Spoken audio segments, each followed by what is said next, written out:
కూకట్పల్లి నియోజకవర్గంలో మహిళల సాధికారతకు ఎమ్మెల్యే మాధవరం కృష్ణారావు ప్రాధాన్యమిస్తున్నారు.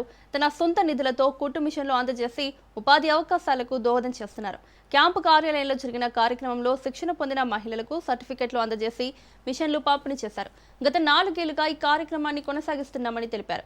ఈ సందర్భంగా కాంగ్రెస్ ప్రభుత్వంపై తీవ్ర విమర్శలు గుప్పించిన మాధవరం మహిళలకు ఇచ్చిన హామీలు అమలు కాలేదని ఆరోపించారు.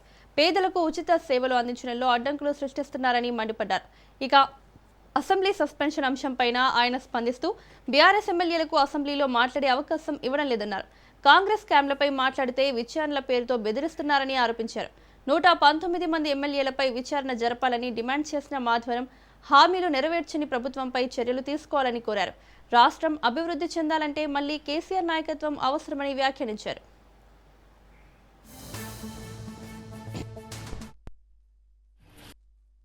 కార్డ్ సంస్థకు సంబంధించినటువంటి సుమన్ గారు వాళ్ళ దంపతులు కూకట్పల్లిలో ఇప్పటికే ఒక 5,000 మందికి శిక్షణ ఇచ్చి కుటుంబ శిక్షణ కానీ కంప్యూటర్ శిక్షణ కానీ అదేవిధంగా ఇస్త్రీ పెట్టలే కానీ నూకుడు బండ్లే కానీ పెద్ద ఎత్తుగా వాళ్ళ సాయము కూకట్పల్లి కాన్సర్ ప్రజలకు అందించారు. వాళ్ళకు హృదయపూర్వక ధన్యవాదాలు తెలియజేస్తా ఉన్నాను.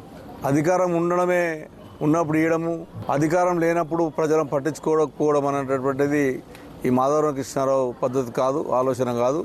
ఎప్పుడు కూడా ముందు నుంచి కూడా ఇప్పుడు కొత్త కాదు.